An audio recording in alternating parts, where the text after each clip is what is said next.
Hi, hello. Smart money ട്രേഡേഴ്സിൻ്റെ പുതിയ വീഡിയോയിലേക്ക് എല്ലാവർക്കും സ്വാഗതം.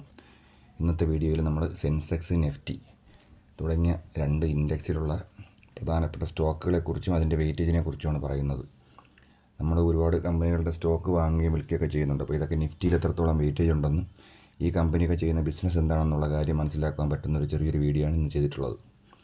അപ്പോൾ നമുക്ക് പ്രധാനമായിട്ട് നിഫ്റ്റി ഫിഫ്റ്റിയിലെ പ്രധാനപ്പെട്ട കമ്പനികൾ ഏതൊക്കെയാണെന്ന് നോക്കാം. ഓക്കെ, ഒന്ന് Reliance industries, HDFC bank, TCS, Bharti Airtel, ICICI bank, SBI, Infosys, Bajaj finance, Hindustan Unilever, ITC, L&T, Kotak Mahindra bank, Sun pharmaceuticals, HCL technologies, Maruti Suzuki.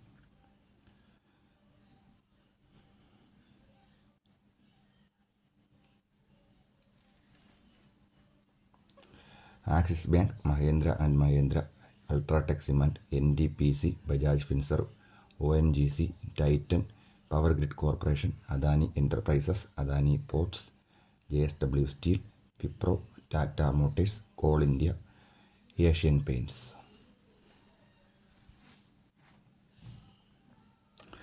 Bharat electronics അഥവാ BEL, Nestle India, Bajaj auto, Zomato, അതായത് എറ്റേണൽ എന്നാണ്, പുതിയ പേര് എറ്റേണൽ എന്നാണ്, Trent, Grasim Industries, Tata Steel, SBI Life Insurance, Jio Financial Services, HDFC Life Insurance, Eicher Motors, Tech Mahindra, Hindalco, Cipla.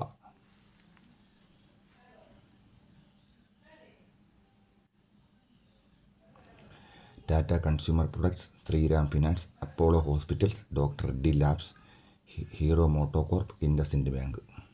ഇനി നമുക്ക് അടുത്തത് Sensex 30. സെൻസെക്സിൽ 30 എണ്ണമാണ് വരുന്നത്. കമ്പനികളേതൊക്കെ നോക്കാം. Reliance industries, HDFC bank, TCS, Bharti Airtel, ICICI bank, SBI, Infosys, Hindustan Unilever, Bajaj Finance, ITC, L&T, Sun Pharmaceutical, Kotak Mahindra Bank, HCL technologies, Maruti Suzuki.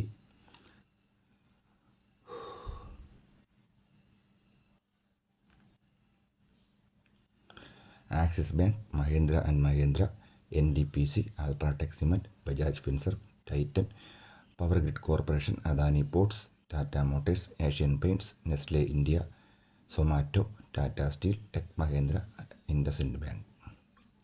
Okay, അപ്പോൾ ഇത്രയും കമ്പനിയാണ് BSE സെൻസെക്സിലും നിഫ്റ്റിയിലും ഉൾപ്പെട്ടത്. ഇനി നമുക്ക് ഓരോ കമ്പനിയുടെയും പ്രധാനപ്പെട്ട കമ്പനികളുടെ വെയിറ്റേജ് നോക്കാം, രണ്ട് ഇൻഡെക്സിലുള്ള. അപ്പോൾ ഈ വെയിറ്റേജിൻ്റെ ചാർട്ടാണുള്ളത്. ഇതിൽ നിഫ്റ്റിയിലും സെൻസെക്സിലുള്ള വെയിറ്റേജ് എത്രത്തോളം വെയിറ്റേജ് ഉണ്ടെന്നുള്ള കാര്യം നമ്മൾ രേഖപ്പെടുത്തിയിട്ടുണ്ട് അതിൽ. അപ്പം നിഫ്റ്റി താഴുമ്പോൾ റിലയൻസ് താഴുന്നു, റിലയൻസ് കയറുമ്പോൾ നിഫ്റ്റി കയറുന്നു. അപ്പോൾ പ്രധാന കാരണം റിലയൻസിന് നിഫ്റ്റിയിലും സെൻസെക്സിലും അത്രത്തോളം വെയിറ്റേജ് ഉള്ളതുകൊണ്ടാണ്. ഇപ്പം ബാക്കിയുള്ള HDFC ബാങ്കിൻ്റെ, ICICI, ഇൻഫോസിസിൻ്റെയൊക്കെ വെയിറ്റേജ് ആ ചാർട്ടിൽ പ്രത്യേകം തയ്യാറാക്കിയിട്ടുണ്ട്. അപ്പോൾ ചാർട്ട് നോക്കി നിങ്ങൾക്കത് മനസ്സിലാക്കാവുന്നതാണ്. പിന്നെ ബാക്കി ഇത് കഴിഞ്ഞിട്ട് ഓരോ കമ്പനി ചെയ്യുന്ന ബിസിനസ്സിനെ കുറിച്ച് ഞാൻ പ്രത്യേകം പരിചയപ്പെടുത്തിയിട്ടുണ്ട്. ഓരോ കമ്പനിയെക്കുറിച്ച് നിഫ്റ്റി ഫിഫ്റ്റിയിലുള്ള 50 സ്റ്റോക്ക്, അതിൽ സെൻസെക്സിൻ്റെ കമ്പനി 30 സ്റ്റോക്ക് ഉൾപ്പെട്ടിട്ടുണ്ട്. അങ്ങനെ മൊത്തം 50 കമ്പനികളുടെ ബിസിനസ്, എന്തൊക്കെ ബിസിനസ്സാണ് ചെയ്യുന്നതെന്നുള്ളത് കൃത്യമായിട്ട് ഈ വീഡിയോയിൽ ഉൾപ്പെടുത്തിയിട്ടുണ്ട്. ഓക്കെ, അപ്പോൾ ഈ ഓരോ സ്റ്റോക്കിൻ്റെ വെയിറ്റേജ് നിങ്ങൾക്ക് മനസ്സിലായി കാണുമെന്ന് പ്രതീക്ഷിക്കുന്നു ചാർട്ട് നോക്കിയിട്ട്. ഇപ്പോൾ ഓരോ കമ്പനിയുടെ, ഇപ്പോൾ റിലയൻസിൻ്റെ ഇതാണ് കാണുന്നത്, സ്ഥാപിച്ചത് 1966-ലാണ്. അങ്ങനെ ഓരോ 50 കമ്പനിയുടെ ഞാൻ ഇതിൽ ഉൾപ്പെടുത്തിയിട്ടുണ്ട്. അപ്പം ഞാൻ വായിച്ച് പറയുന്നതിനെക്കാട്ടും നിങ്ങൾക്ക് വായിച്ച് പഠിക്കുന്നതായിരിക്കും കുറച്ച് നല്ലത്. വായിച്ച് പഠിക്കുന്നതിന് വേണ്ടി കാണാപ്പാഠം പഠിക്കാനല്ല, ഒന്ന് മനസ്സിലാക്കി വെച്ചാൽ നമ്മൾ വാങ്ങുന്ന കമ്പനി ചെയ്യുന്ന ബിസിനസ്, ഷെയർ വാങ്ങുന്ന കമ്പനി ചെയ്യുന്ന ബിസിനസ് ഏതാണെന്ന് മനസ്സിലാക്കി ചെയ്യുന്നത് നല്ലതായിരിക്കും. ഏത് മേഖലയാണ്, ഏത് സെക്ടർ ചേഞ്ചൊക്കെ വരുമ്പോഴും ഓരോ സെക്ടറിൽ മുന്നേറ്റം വരുമ്പോൾ ആ സെക്ടറിലെ പ്രധാനപ്പെട്ട സ്റ്റോക്ക്, ലാർജ് ക്യാപ് സ്റ്റോക്ക് ഏതാണെന്നൊക്കെ അറിയാനും നല്ലതായിരിക്കും. അപ്പോൾ ഓരോ സ്റ്റോക്കിനെ കുറിച്ചും നിങ്ങൾ പഠിച്ച് മനസ്സിലാക്കി വയ്ക്കുക. നമ്മൾ ഇൻവെസ്റ്റ് ചെയ്യുകയോ വാങ്ങുകയൊക്കെ ചെയ്യുന്ന സ്റ്റോക്കിനെ കുറിച്ച് എന്ത് ബിസിനസ്സാണ് ചെയ്യുന്നതെന്ന് മനസ്സിലാക്കി വയ്ക്കാൻ വേണ്ടിയുള്ളൊരു വീഡിയോ ആണിത്. ഓക്കെ, 50 സ്റ്റോക്കിൻ്റെ ഉൾപ്പെടുത്തിയിട്ടുണ്ട്.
ഓക്കെ, അടുത്ത വീഡിയോയുമായി കാണാം. ഈ സ്റ്റോക്കിൻ്റെ പേരും ബിസിനസ്സും ഒക്കെ മനസ്സിലായി കാണുമെന്ന് പ്രതീക്ഷിക്കുന്നു. Okay, thank you.